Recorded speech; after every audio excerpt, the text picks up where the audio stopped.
Hello. जैसे कि आप देख पा रहे हो, यूनाइटेड नेशन सिक्योरिटी काउंसिल की स्थापना 24 अक्टूबर 1945 को हुई थी। हेडक्वार्टर इसका न्यूयॉर्क में, ठीक है। तो हुआ क्या है कि हम लोग भारत जो है India United nation security council का 2021 से 2022 में 10 अस्थायी सदस्यों में आता था, टेम्पोररी मेंबर में था, ठीक है। पर इसका कार्यकाल जो है 2022 में क्या हुआ, खत्म हो गया। तो अब क्या होगा कि अब भारत अब कुछ साल बाद 2028-29 में फिर से क्या बनेगा, यूनाइटेड नेशन सिक्योरिटी काउंसिल का टेम्पोररी मेंबर बनेगा। मैं आपको बता दूं यूनाइटेड नेशन सिक्योरिटी काउंसिल के बारे में। इसकी स्थापना जो है कि 24 अक्टूबर 1945 में हुई। हेडक्वार्टर न्यूयॉर्क में है और इसमें 15 मेंबर होते हैं, 5 परमानेंट और 10 जो है टेम्पोररी।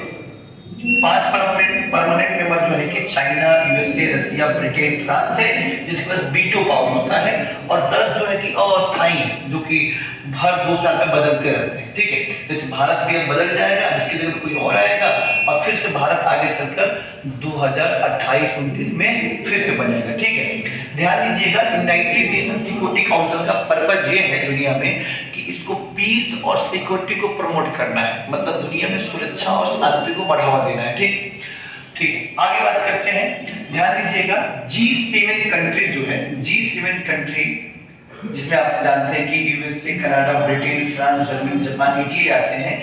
इन 7 कंट्री मतलब G7 ग्रुप ने क्या किया है, वियतनाम को 15.5 बिलियन ग्रांट किया है। क्यों ग्रांट किया है, तो कार्बन इमिशन को कम करने के लिए और 2050 तक नेट जीरो की टारगेट को अचीव करने के लिए। आपको पता होना चाहिए कि COP27 अभी इजिप्ट में हुई है, इजिप्ट जिसको मिस्र बोलते हैं में हुई है, और आगे चलकर कॉन्फ्रेंस पार्टी 28 जो है वो आपका दुबई में होगा। इसको UNFCCC के नाम से भी जाना जाता है, जिसका मतलब होता है United nation framework convention on climate change, ठीक है।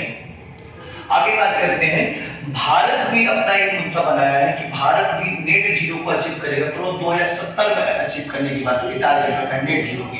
पर भारत के एक शहर है मुंबई, जो 2050 तक नेट जीरो को टारगेट को अचीव करने का प्रयास करेगा, ठीक है। आगे बात करते हैं, तो देखेंगे आप लोग कि यूएसए जो है यूनाइटेड स्टेट ऑफ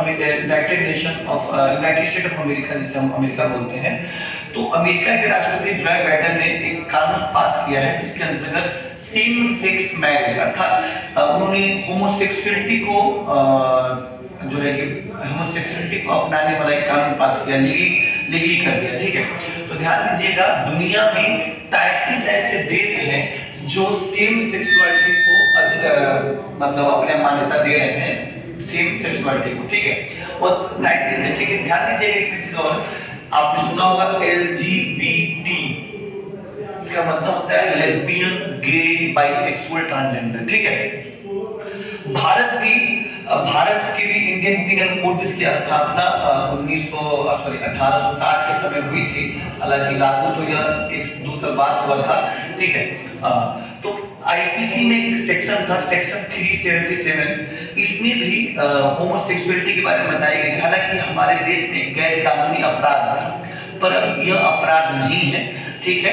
अब अगर कोई मेल एक दूसरे से संबंध बनाता है या फीमेल एक दूसरे से संबंध बनाता है तो जो है कि अपराध नहीं होगा, ठीक है।